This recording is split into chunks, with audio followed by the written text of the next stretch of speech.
ও আহুতিলৈ ওলালো মই এ দয়াময়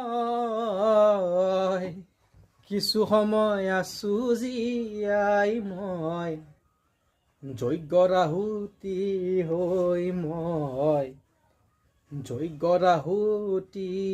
হৈ ও শয্যাগত পিতৃ মাতৃ আছে যন্ত্ৰণা ও কিমান দিনো থাকিব জীয়াই ৰক্ষা কৰা পিতা মাতাক ও দুয়ো যাতে কোনোদিনে নপৰে বিপদত দয়া কৰা